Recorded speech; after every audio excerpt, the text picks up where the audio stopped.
ഗജാനനം ഭൂതഗണാതിസേവിതം കവിത്തജംബൂഫലസാരഭക്ഷിതം ഉമാസുതം ശോകവിനാശകാരണം നമാമി വിഘ്നേശ്വരപാദപങ്കജം.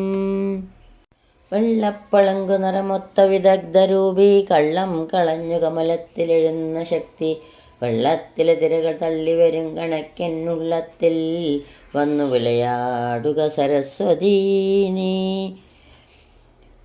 ഏകം നിത്യം വിമലമചലം സർവാദിസാക്ഷിഭൂതം ഭാവാതീതം ത്രിഗുണരഹിതം സദ്ഗുരും തം നമാമി. കൃഷ്ണായ വാസുദേവായ ദേവകീനന്ദനായ ച നന്ദഗോപകുമാരായ ഗോവിന്ദായ നമോ നമഃ. ബാലായ നീലവപുഷേ നവകിങ്കണീകജാലാവിരാമജഗനായ ദിഗംബരായ ശാർദൂല്യദിവ്യനഖഭൂഷണഭൂഷിതായ നന്ദാത്മജായ നവനീതമുഷേ നമസ്തേ. വ്രജേ വസന്തം നവനീതചോരം വ്രജാംഗനാനാം ചതുകൂലചോരം അനേകജന്മാർജിതപാപചോരം ചോരാഗ്രഗണ്യം മനസാ സ്മരാമി. എല്ലാവർക്കും നമസ്കാരം. ഗീതാഗോവിന്ദത്തിലെ അഷ്ടപതി 4-ാമത്തെ ശ്ലോകത്തിലാണ് കഴിഞ്ഞ പ്രാവശ്യം നമ്മൾ നിർത്തിയത്. ബാക്കിയുള്ള ഭാഗം ഇവിടെ സ്മരിക്കുന്നു. തന്നിഖിന്നമസൂയയ ഹൃദയ തവ കലയാമി. തന്നിഖിന്നമസൂയയ ഹൃദയം തവ കലയാമി. തന്നവേദ്മി കുതോ ഗദാസി നദേന തേനുനയാമി. തന്നവേദ്മി കുതോ ഗദാസി നദേന തേനുനയാമി. ഹരി ഹരി ഹതാ ദരതയാ ഹരി ഹരി ഹതാ ദരതയാ. അല്ലയോ കൃഷഗാത്രി, നീ എവിടെയാണ് പോയതെന്ന് ഞാൻ അറിയുന്നില്ല. നിന്റെ ഹൃദയം അസൂയ കൊണ്ടാണ് ഖിന്നമായിരിക്കുന്നതെന്ന് ഞാൻ ധരിക്കുന്നു. അതിനാൽ ഞാൻ നിന്നെ അനുനയിപ്പിക്കുന്നുമില്ല. ദൃശ്യസേ പുരദോ ഗദാഗദ മേവമേ വിദധാസി. ദൃശ്യസേ പുരദോ ഗദാഗദ മേവമേ വിദധാസി. കിം പുരേവ സസംഭ്രമം പരിരംഭണം ന ദദാസി. കിം പുരേവ സസംഭ്രമം പരിരംഭണം ന ദദാസി. ഹരി ഹരി ഹതാ ദരദതി ഹരി ഹരി ഹതാ ദരതയാ. ഹേ സുന്ദരി, നീ എന്നാൽ കാണപ്പെടുന്നുണ്ട്. എൻ്റെ മുമ്പിൽ നീ അങ്ങോട്ടും ഇങ്ങോട്ടും പോകുന്നുണ്ട്. എങ്കിലും പണ്ടത്തെ പോലെ സംഭ്രമത്തോടുകൂടി നീ എന്നെ ആലിംഗനം ചെയ്യുന്നില്ല. എന്തുകൊണ്ട്? ക്ഷമ്യതാമപരം കദാപി തവേദൃശം ന കരോമി. ക്ഷമ്യതാമപരം കദാപി തവേദൃശം ന കരോമി. ദേഹി സുന്ദരി ദർശനം മമ മന്മദേന ദുനോമി. ദേഹി സുന്ദരി ദർശനം മമ മന്മദേന ദുനോമി. ഹരി ഹരി ഹതാ ദരതയാ ഹരി ഹരി ഹതാ ദരതയാ. അല്ലയോ സുന്ദരി, എൻ്റെ അപരാധത്തെ ക്ഷമിച്ചാലും ഇപ്രകാരമുള്ള അപരമായ അപരാധത്തെ ഒരിക്കൽ പോലും ഭവതിയോട് ഞാൻ ചെയ്യുകയില്ല. എനിക്ക് ദർശനം നൽകിയാലും ഞാൻ മന്മഥൻ ഹേതുവായിട്ട് അതീവ ദുഃഖിക്കുന്നു. വർണ്ണിതം ജയദേവകേന ഹരേരിതം പ്രവണേന. വർണ്ണിതം ജയദേവകേന ഹരേരിതം പ്രവണേന. കിന്തു വില്ലസമുദ്രസംഭവ രോഹിണീ രമണേന. കിന്തു വില്ലസമുദ്രസംഭവ രോഹിണീ രമണേന. കിന്തു വില്ലസമുദ്രസംഭവ രോഹിണീ രമണേന. ഹരിഹരി ഹതാദരതയാ സാഗത കുപിദേവ. ഹരിഹരി ഹതാദരതയാ.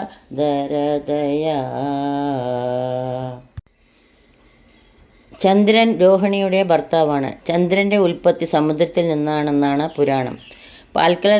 പാൽക്കടൽ കടഞ്ഞപ്പോഴാണത്രേ ചന്ദ്രൻ ഉത്ഭവിച്ചത്.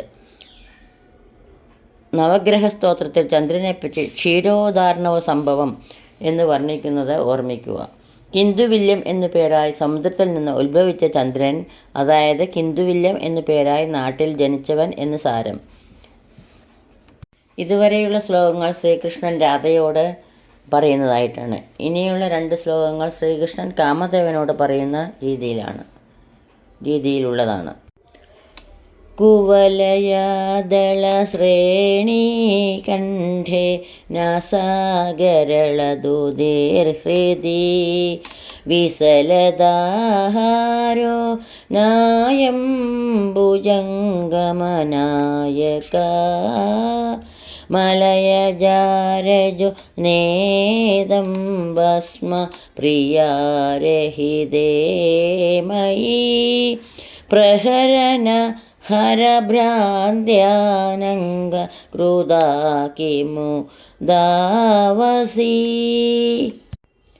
തൻ്റെ കഴുത്തിലുള്ള കരിങ്കൂളത്തിൻ്റെ നീലനിറം കണ്ടിട്ട് ശിവൻ്റെ കഴുത്തിലുള്ള കാളകൂടമാണെന്നും മാറിലുള്ള വെളുപ്പ് നിറത്തിലുള്ള താമരവളയത്തിൻ്റെ മാല കണ്ടിട്ട് വാസുകിയാണെന്നും ദേഹത്തിൽ ഉണങ്ങി പറ്റിക്കിടക്കുന്ന ചന്ദനപ്പൊടി കണ്ടിട്ട് ഭസ്മമാണെന്നും തെറ്റിദ്ധരിച്ച് താൻ പരമശിവനാണെന്ന് നിശ്ചയിച്ച് തന്നെ അസ്ത്രത്താൽ പ്രഹരിക്കരുത് എന്നാണ് ശ്രീകൃഷ്ണൻ കാമദേവനോട് അഭ്യർത്ഥിക്കുന്നത്. പാർവതിയിൽ ശിവന് അഭിനിവേശം ജനിപ്പിക്കുവാനായി കാമദേവൻ തൻ്റെ പുഷ്പബാണം പരമശിവന് നേരെ പ്രയോഗിച്ചതും അദ്ദേഹത്തിൻ്റെ നെടിലാക്ഷവന്നിയിൽ ഭസ്മമായി പോയതും പിന്നീട് അംഗമില്ലാത്തവനായി ജീവികളുടെ മനസ്സിൽ നിന്ന് ഉത്ഭവിക്കുന്നവനായി അനങ്കൻ, മനോഭവൻ എന്നീ പേരുകളാൽ അറിയപ്പെടുന്നവനായി തീർന്നതുമാണ് ഇവിടെ സൂചിപ്പിക്കപ്പെട്ട കഥാഭാഗം. കഴുത്തിൽ കരിങ്കൂളപ്പൂവും മാറിൽ താമരവളയും ദേഹത്തിൽ ചന്ദനവും അണിയുന്നത് വിരഹദുഃഖം ശമിപ്പിക്കുവാൻ വേണ്ടിയാണ്. വിരഹിയായ തൻ്റെ നേർക്ക് ഓടിയെത്തി മലരമ്പ് പ്രയോഗിക്കരുതെന്നാണ് ശ്രീകൃഷ്ണൻ കാമദേവനോട് പറയുന്നത്. പാണൗമാകുരു ചൂദസായകമമുമ്മ ചാപമാരോപയാ ക്രീഡാ നിർജിത വിശ്വമൂർച്ഛിത ജനാ ഖാദേന കിം പൗരുഷം. തസ്യാ ഏവ മൃഗീദൃശോ മനസി ച പ്രേം ഖത്കടാക്ഷാശുക ശ്രേണീജർജരിതം മനാഗഭി മനോനാദ്യാഭി സന്തുക്ഷതേ.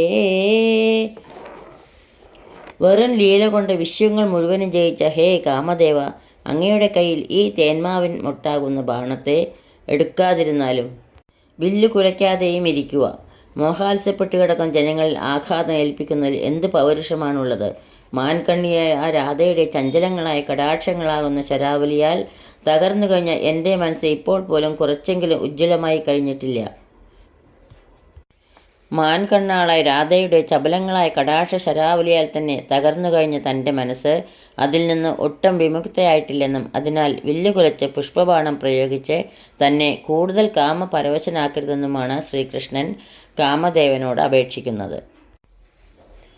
ഭ്രൂചാപേ നിഹിത കടാക്ഷവിശിഖോ നിർമാതുമർമ്മവ്യതാം ശ്യാമാത്മാ കുടീല കരോതു കബരീ ഭാരോവി ആര്യോദമം മോഹം താവദയം ച തന്നി തനുതാം ബിംബാദരോ രാഘവാൻ സദ്വൃത്തസ്തനമണ്ഡലസ്തവ കഥം പ്രാണൈർമമ ക്രീഡതി.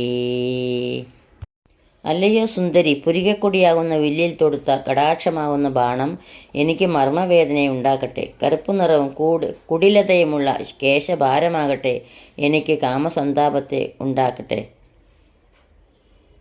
ചുവപ്പ് നിറമുള്ളതും തൊണ്ടിപ്പഴത്തിനൊത്തതുമായ അധരം എൻ്റെ മോഹത്തെ വളർത്തട്ടെ. എന്നാൽ അപ്പോൾ സദ്വൃത്തമായി നിന്റെ സ്തനമണ്ഡലം എൻ്റെ പ്രാണങ്ങളെക്കൊണ്ട് എങ്ങനെയാണ് കളിക്കുന്നത്? പുരികങ്ങൾ ചാപാകൃതിയിലാകയാൽ വക്രങ്ങളാണ്. കുന്തള ഭാരവും കുടിലമാണ്. അധരം അനുരാഗത്തോടു കൂടിയതാണ്. അതിനാൽ അവയെല്ലാം തന്നിൽ കാമവികാരമോ മോഹമോ വളർത്തുന്നതിൽ അസാധാരണയായി യാതൊന്നുമില്ല. എന്നാൽ സദാചാരയുക്തമായ സ്തനമണ്ഡലം തൻ്റെ പ്രാണങ്ങളെക്കൊണ്ട് കളിക്കുന്നത് എങ്ങനെയെന്നാണ് ശ്രീകൃഷ്ണൻ ചോദിക്കുന്നത്. രാധയുടെ പുരികക്കൊടികളോ കടാക്ഷങ്ങളോ കേശഭാരമോ അധരമോ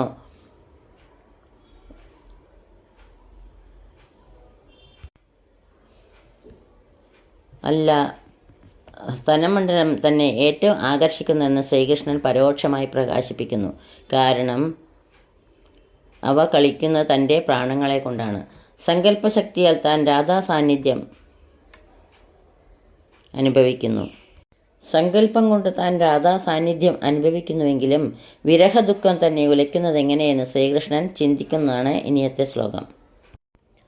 താനി സ്പർശസുഖാനി തേ ച തരള സ്നിഗ്ധാദൃശോർവിഭ്രമാ തദ്വക്ത്രാംബുജസൗരഭം സൗരഭം സജ സുധാസന്തി ഗിരാം വക്രീമാ സാ ബിംബാന്തരമാധുരീതി വിഷയാ സങ്കേബിചേന്മാനസം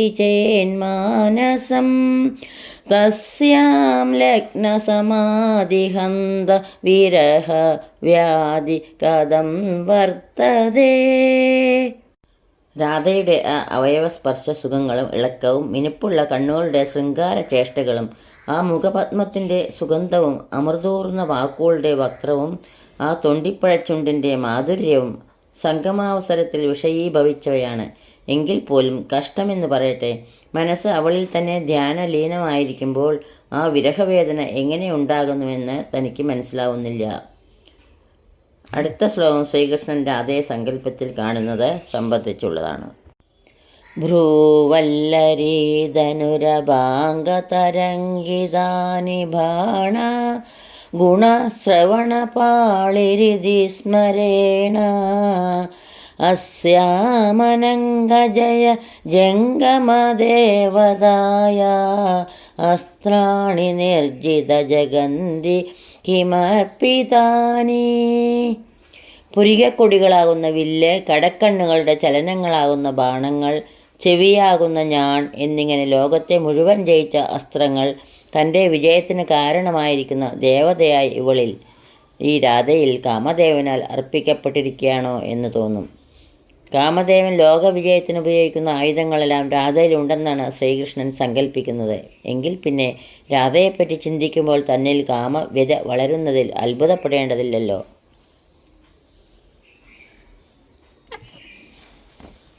അടുത്ത ശ്ലോകം ആശംസകൾ അർപ്പിച്ചുകൊണ്ടുള്ള കവിയുടെ പ്രാർത്ഥനയാണ്. തിര്യക്കണ്ഠവിലോലമൗലിതരളോത്തം സസ്യ വംശോചലത് ഗീതിസ്ഥാനകൃതാവധാനലലന ലക്ഷൈർന സംലക്ഷിത സമ്മുഗ്ധാ മധുസൂദനസ്യ മധുരേ രാധാമുഖേന്ദോ മൃദു സ്പന്ദം കന്ദളിതാശ്ചിരം ദദതു വ ക്ഷേമം കടാക്ഷോർമയാ. ഓടക്കുഴൽ വിളിക്കുന്ന അവസരത്തിൽ താളത്തിനൊത്ത് കഴുത്ത് തിരിക്കുമ്പോൾ ഇളകുന്ന ശിരോഭൂഷണത്തോടു കൂടിയ ശ്രീകൃഷ്ണൻ്റെ ഓടക്കുഴലിൽ നിന്ന് ഉയരുന്ന ഗാനത്തിൽ ശ്രദ്ധരായ ലക്ഷക്കണക്കിന് ഗോപികമാരുടെ കണ്ണിൽപ്പെടാത്തവയും അതിമോഹനങ്ങളും മധുരമായ രാധാമുഖചന്ദ്രനിൽ പതിയുന്നവയുമായ കടാക്ഷങ്ങളാവുന്ന തിരമാലകൾ നമുക്ക് എന്നെന്നും ക്ഷേമത്തെ പ്രദാനം ചെയ്യട്ടെ. ചന്ദ്രോദയവേളയിലുള്ള ചന്ദ്രദർശനത്താൽ കടലിൽ വേലിയേറ്റം ഉണ്ടാകുകയും തിരമാലകൾ ഉയരത്തിൽ പൊങ്ങുകയും ചെയ്യും. രാധാമുഖ ചന്ദ്രദർശനത്താൽ ശ്രീകൃഷ്ണനിൽ നിന്ന് ഉത്ഭവിക്കുന്ന കടാക്ഷങ്ങളെയാണ് തിരമാലകളോട് ഇവിടെ ഉപമിക്കുന്നത്. ഇതോടുകൂടി 3-ാം സർഗം മുഗ്ധ മധുസൂദനം അഷ്ടപതി 7 ഇവിടെ സമാപിക്കുന്നു. ഈ അക്ഷരപ്പൂക്കൾ കരുണാമയനായ ഭഗവത് പാദങ്ങളിൽ ഭക്ത്യാദരപൂർവ്വം സമർപ്പിക്കുന്നു. ഇനി സ്വസ്തി സൂക്തം ചൊല്ലി ഇവിടെ സമർപ്പിക്കാം. സർവത്ര ഗോവിന്ദനാമ സങ്കീർത്തനം ഗോവിന്ദ ഗോവിന്ദ. യദക്ഷരപദഭ്രഷ്ടം മാത്രാഹീനം ത്വയേദ് ഭവേത് തത്സർവം ക്ഷമ്യതാം ദേവ നാരായണ നമോസ്തുതേ. കായേന വാചാ മനസേന്ദ്രിയൈർവാ ബുദ്ധ്യാത്മനാ വാ പ്രകൃതേ സ്വഭാവാത് കരോമി യത്യത് സകലം പരസ്മൈ നാരായണായേതി സമർപ്പയാമി. സർവം നാരായണായേതി സമർപ്പയാമി. സ്വസ്തി പ്രജാഭ്യാ പരിപാലയന്താം ന്യായേണ മാർഗേണ മഹീം മഹീശ. ഗോബ്രാഹ്മണേഭ്യ ശുഭമസ്തു നിത്യം. ലോകാ സമസ്ത സുഖിനോ ഭവന്തു. ലോകാ സമസ്ത സുഖിനോ ഭവന്തു. എല്ലാവർക്കും ശാന്തിയും സമാധാനവും ഭഗവത് ഭക്തിയും പൊന്നു ഗുരുവായൂരപ്പൻ്റെ അനുഗ്രഹവും എപ്പോഴും ഉണ്ടാകട്ടെ എന്ന് പ്രാർത്ഥിക്കുന്നു. സർവത്ര ഗോവിന്ദനാമ സങ്കീർത്തനം ഗോവിന്ദ ഗോവിന്ദ. സദാ സർവത്ര ഗോവിന്ദനാമ സങ്കീർത്തനം ഗോവിന്ദ ഗോവിന്ദ.